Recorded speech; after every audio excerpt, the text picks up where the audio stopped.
So much of our early understanding of the characters, worlds, and relationships of Mass Effect is defined by one conflict or another. The Rachni War, the Geth War, the Krogan Rebellions, the Genophage, so it only makes sense that our understanding of how humans fit into Milky Way society is also defined by conflict. To the Turians, and most other aliens, it's called the Relay 314 incident, but humans refer to it as the First Contact War. But let's back up a bit. In 2148, 35 years prior to the events of Mass Effect 1, humanity discovers evidence of an ancient sentient alien species called the Protheans on Mars.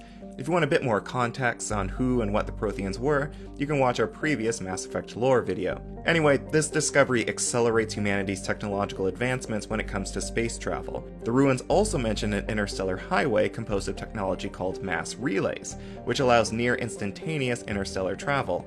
And apparently one of those mass relays is in the solar system. A year later, humanity discovers that what was previously believed to be one of Pluto's moons is, in fact, the mass relay mentioned in the Prothean ruins. With a bit of work, humanity reactivates the relay, allowing them to travel to the Arcturus system, where they find even more relays. Thinking nothing of it, humanity starts reactivating every relay they can find, traveling far and wide across the Milky Way galaxy. 8 years later, in 2157, humanity reactivates Mass Relay 314. As it turns out, the Turians witnessed the deed and opened fire, because activating dormant relays is highly illegal in Citadel space. Why is it illegal? Well, that's a very long story and a whole other video, but basically activation of a previously dormant relay over 2,000 years prior led to the discovery of the Rachni, which led to the Rachni War, which led to the uplifting of the Krogan, which led to the Krogan Rebellions, which led to the Genophage, which is why the Turians, Solarians, and Krogan all have rather tense relationships with each other.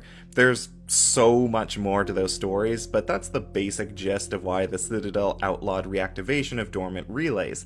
It could potentially lead to the discovery of a dangerous species. Now, Turians are nothing if not sticklers for the rules, which is why they open fire on what they perceive to be someone breaking the law. Small problem, humanity has no idea that what we are doing is wrong. We have never encountered a living sentient species before. No one had told us the rules. So what could have been an easily explained misunderstanding instead erupted into all-out conflict that humanity would come to call the First Contact War.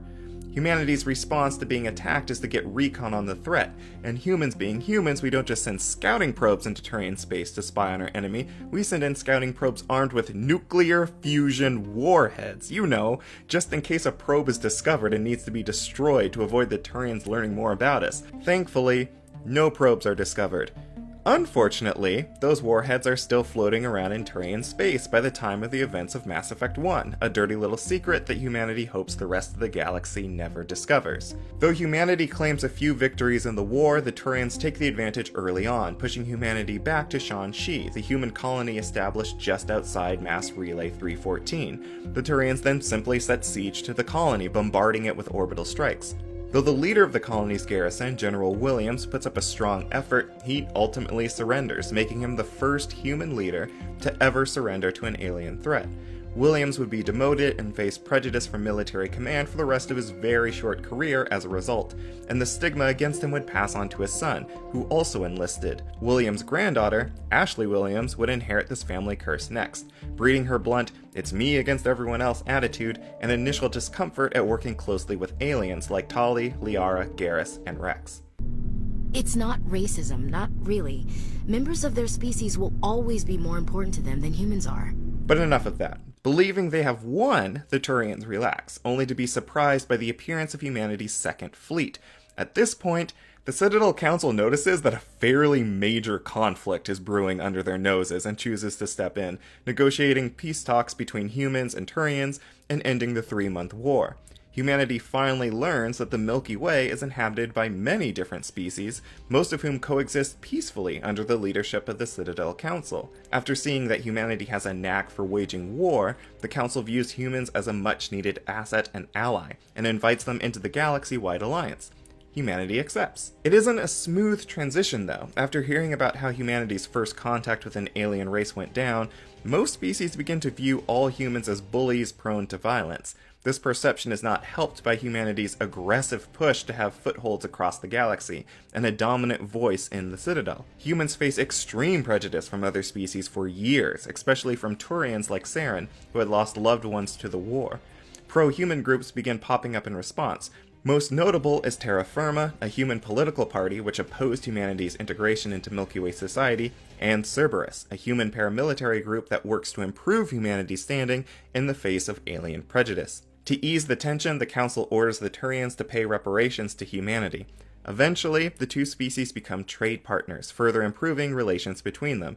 To symbolize the friendlier relationship between their two governments, despite the continued strain between veterans of the war, humans and Turians decide to work together, putting their combined military might and engineering architecture into one starship. That ship would become the SSV Normandy, a symbol of what can be achieved when mankind works together with aliens instead of trying to kill them. And its first mission is the opening chapter of Mass Effect 1. And that's the history behind, story of, and ramifications of the First Contact War, a war that, in the grand scheme of things, is still a relatively recent conflict in the Milky Way's history by the start of the Mass Effect trilogy.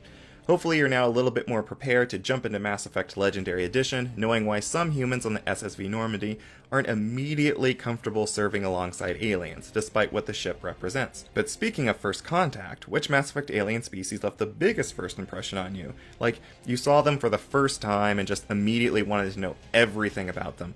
Personally, I think the Quarians are fascinating, and I loved unearthing their history throughout the trilogy and talking to Tali. Usually flirtatiously.